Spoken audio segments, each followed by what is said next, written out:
At first, the Queen was very keen on Meghan. She welcomed her. She thought she'd be great. And then slowly but surely, like a lot of other people, she saw a different side to her.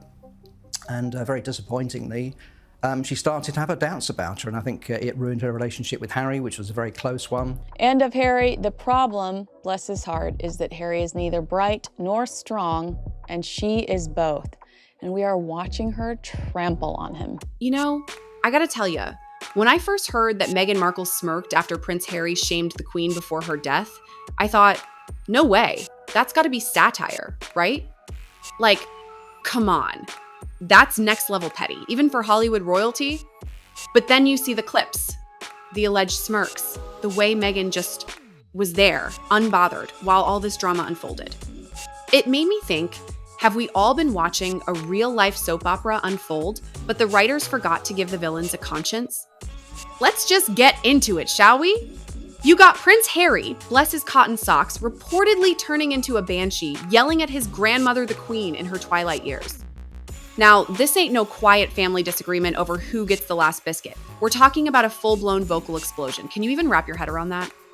Like, grandma's in her 90s, probably just wants to play bingo and watch her favorite show, and here comes Harry, allegedly red in the face, screaming about what exactly?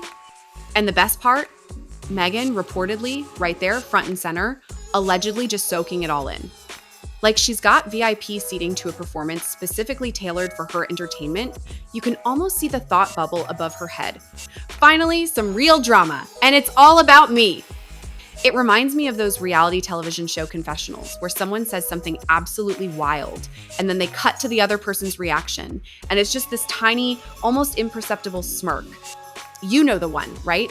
The "I told you so" smirk.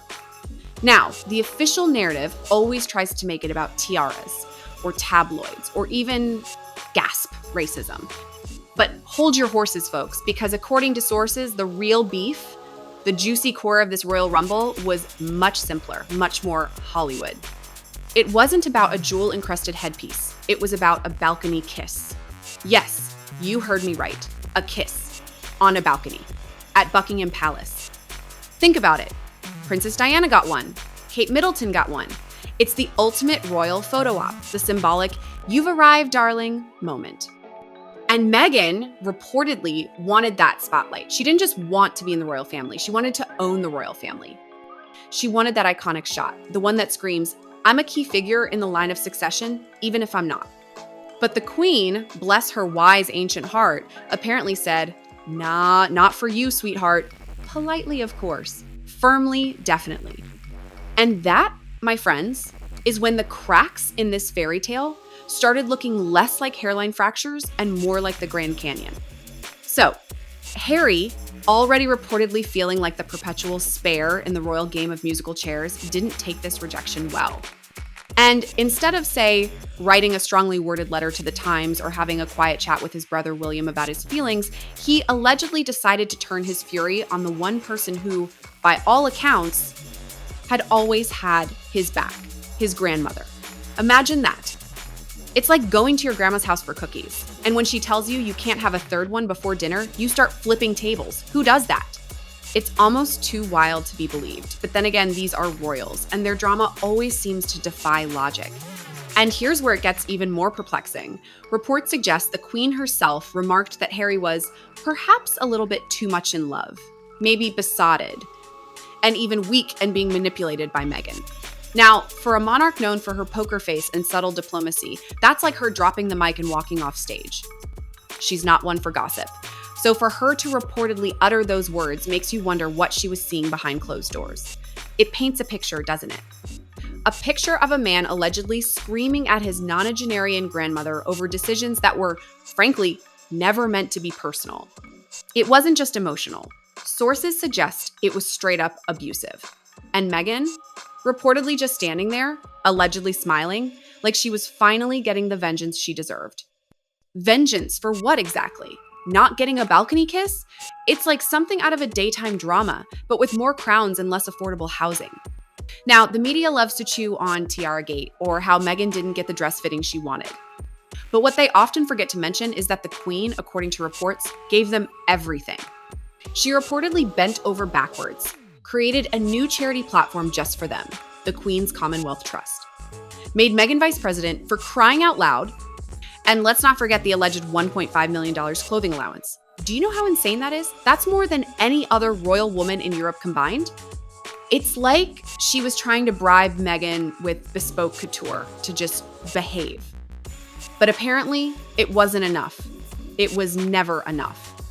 It's like giving a toddler a whole cake, and they're still crying because they wanted the sprinkles from your slice. And Harry, meanwhile, was walking around like he earned those medals on his chest through valor and sacrifice. Now, don't get me wrong. Serving your country is admirable, but let's be honest, shall we? 3 of those medals were allegedly ceremonial gifts from the Queen during her jubilees. The 4th, a participation badge from Afghanistan. Sources claim he wasn't exactly in the trenches, saving lives. He was reportedly guarded like precious cargo the entire time.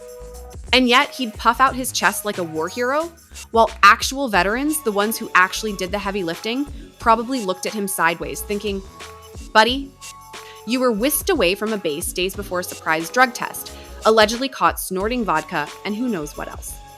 Some hero." It's almost like a scene from a bad comedy movie where the sidekick gets all the credit for the hero's work. It all came to a head reportedly when Meghan was denied that coveted balcony appearance. That, according to reports, is what truly set Harry off. Not racism, not family rejection, not even the insatiable press. It was about not getting the same treatment as Diana. It was about not being seen as royal enough.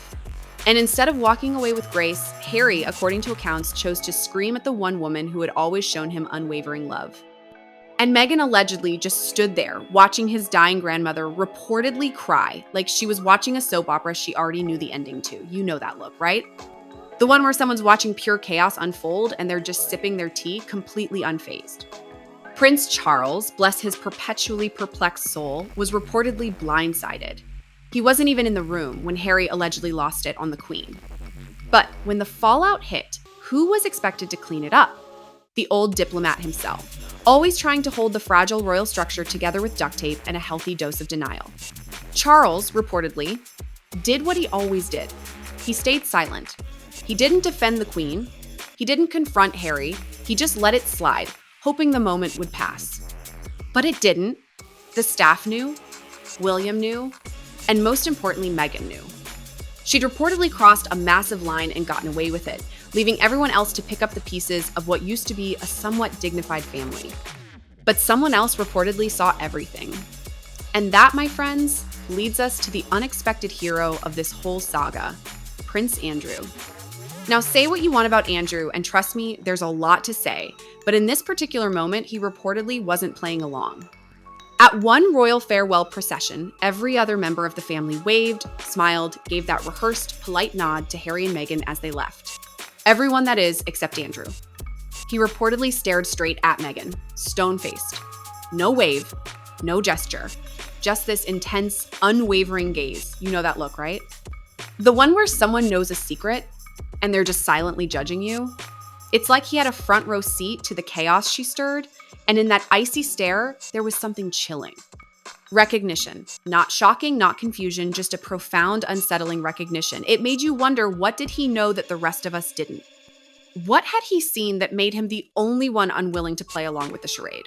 The Queen, for all her legendary composure, wasn't immune to the emotional toll this took. This wasn't just a political rift.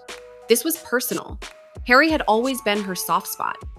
After Diana's death, she'd reportedly taken him in emotionally, stepped into that nurturing role he desperately needed.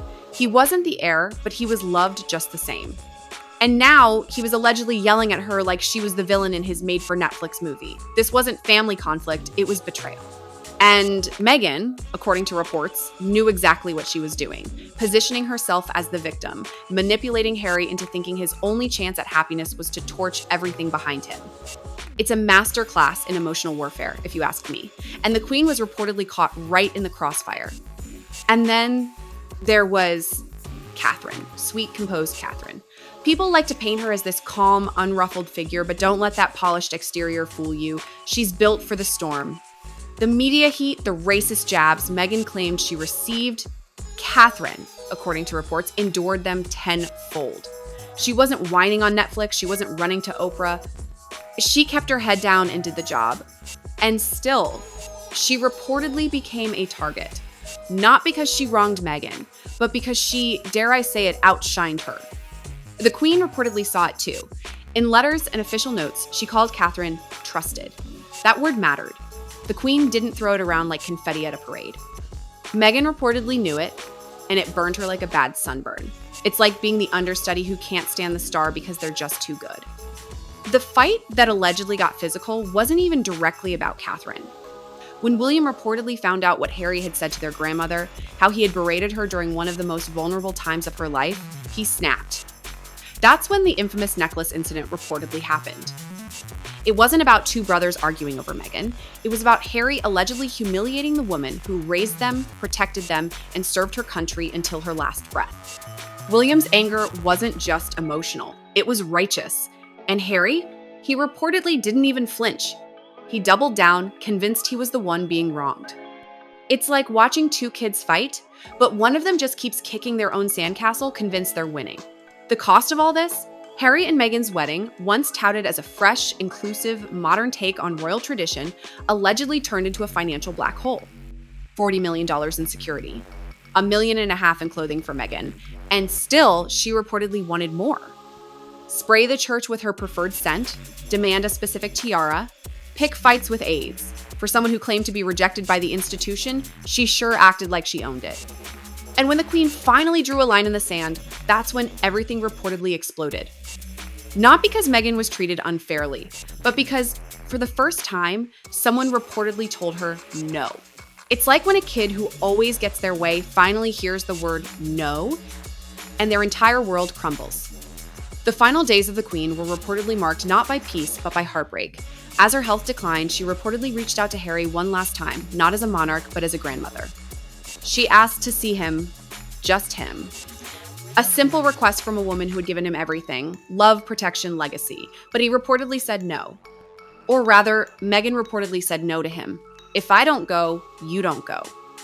And just like that, the Queen's last wish was denied, not because of distance, not because of duty, but because of control. Harry reportedly chose his partner over his blood, even in the face of death.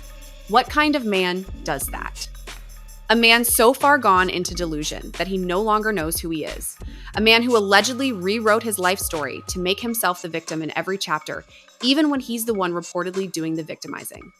Harry didn't just skip that final meeting. He reportedly allowed Meghan to twist the knife. According to people close to the family, there was a call. And Harry reportedly didn't come with warmth or kindness. He came with anger. He reportedly berated her again for the choices she made, for the balcony moment, for not giving Meghan her rightful place. That, reportedly, was the last time she heard her grandson's voice. Angry, cold, unforgiving. The Queen reportedly died with that memory etched into her heart. It's like the final scene of a Shakespearean tragedy, but instead of grand pronouncements, it's just a phone call filled with bitterness. People still want to believe Harry's military service was his redeeming art, but ask anyone in the veteran community, and they'll reportedly tell you a different story. He wasn't in the trenches. He wasn't saving lives. He was reportedly guarded like royalty the entire time. The medals you see on his chest, mostly honorary. And yet, he walks around with a puffed chest and a smirk, as if he's earned his place among heroes. It's insulting to the real soldiers who watched him reportedly be flown out conveniently when drug tests were announced. The same guy who allegedly partied with underage girls, dodged consequences, and curated his image like it was a Netflix series.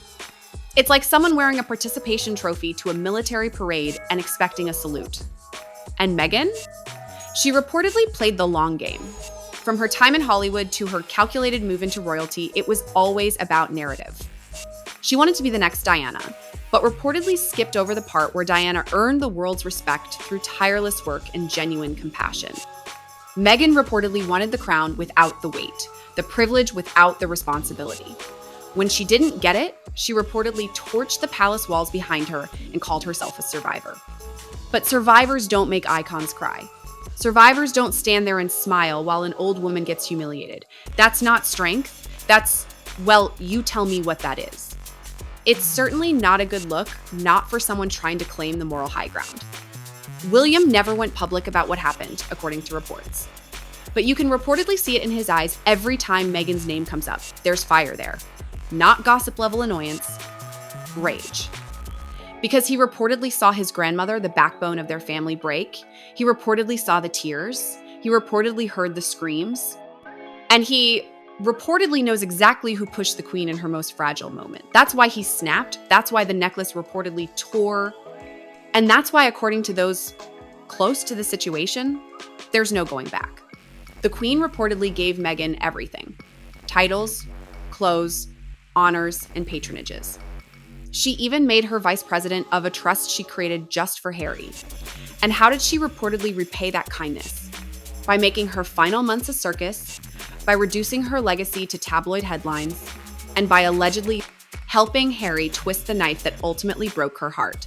It wasn't just a royal fallout, it was a personal tragedy. A woman who served for 7 decades deserved to go out surrounded by love and respect.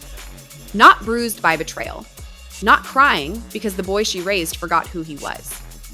The queen was many things: a leader, a symbol, an icon. But above all, she was a grandmother, and they reportedly, well, what do you think they did to her? It's a sad ending to a story that should have been a celebration of a life well lived.